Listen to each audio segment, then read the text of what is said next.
माफ करना, लेकिन मैं ये सब कबूल नहीं कर सकता। क्या तुम इस बारे में पहले से जानती थी? मुझे भी अभी पता चला है। आमिर, क्या तुम ये जानते थे? हाँ, मैं यही चाहता था। हाँ बिल्कुल ऐसे ही है, और अफसून ने कहा कि ये फैसला इसने खुद किया है। इसने कहा कि ये जाना चाहती है। कौन जाना चाहता है? कौन जा रहा है? क्या तुम कहीं जा रही हो? मैं कहीं भी नहीं जा रही हूँ काया साहब। और आप इतने हैरान क्यों हो रहे हैं? क्या ये फैसला आप दोनों ने मिलकर नहीं किया था?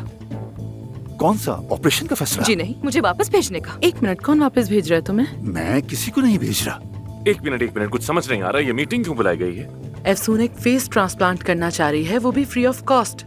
हाँ, मैं ऐसा ही चाहती हूँ। उस आदमी के पास पैसे नहीं है और उसको जरूरत है, इसलिए हम ये करेंगे। क्या मतलब? कौन सी सर्जरी, कौन सा ट्रांसप्लांट? तुम जा नहीं रही हो? तो क्या हुआ? तुम्हें कोई एतराज है? आ जाओ, बॉस से शिकायत करो मेरी। मैं यहीं बैठी हूँ। आ जाओ करो शिकायत। मैं ही बॉस हूँ। वो तो मैं भी हूँ बॉस। एक मिनट का, ये दोनों क्या बात कर रहे हैं? तुम्हें समझ आ रहा है? मुझे तो कुछ समझ नहीं आ रहा, कुछ भी नहीं। शायद इन दोनों के दरमियान कोई मसला चलो है। चलकर एक एक कप चाय पीते हैं और तुम दोनों मिलकर फैसला कर लो कि कौन रुकेगा और कौन जाएगा, या जो भी होगा खुद ही सुलझाओ।